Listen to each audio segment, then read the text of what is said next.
With the escalating refugee crisis in South Sudan, aid agencies are urgently trying to provide vital aid to the mass exodus of more than 150,000 refugees who fled daily conflict and hunger in the Nuba Mountains and Blue Nile State. Christian charity Samaritan's Purse has been one of the few humanitarian agencies to be there right from the beginning of this crisis. Country Director David Phillips explains the remarkable story of how he was one of the first people to discover the refugees when he was dropped on a land strip in a remote swamp area. When we first landed and we took the quad bike off the airplane, we could actually hear the sound of bombs dropping in the background, which was the fighting that the civilians were fleeing to try to escape. And we didn't know where the people were located, and there was a massive swamp in the whole area.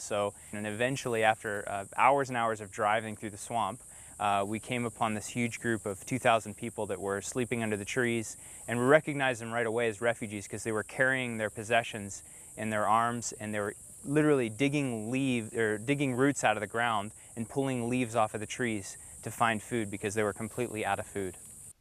Since then, thousands more displaced civilians have poured into the Yidda refugee camp in desperate need of help. The thing that really breaks our hearts is that the situation hasn't changed in the Nuba Mountains where these people are fleeing from. They're still being persecuted, they're still being bombed by their own government, there's still no humanitarian access into that place. And so the people that are fleeing to come here are continually malnourished. They've lost everything that they have because of the aerial bombardments, and they're literally arriving, some of them like walking skeletons. And they have to immediately be taken into therapeutic feeding programs or given emergency food rations in order to try to sustain them. So we're seeing an increase of the need here in a very drastic way, and it's happening quickly. New arrivals, sometimes up to 700 people a day, who are arriving throughout the day in immediate need of assistance.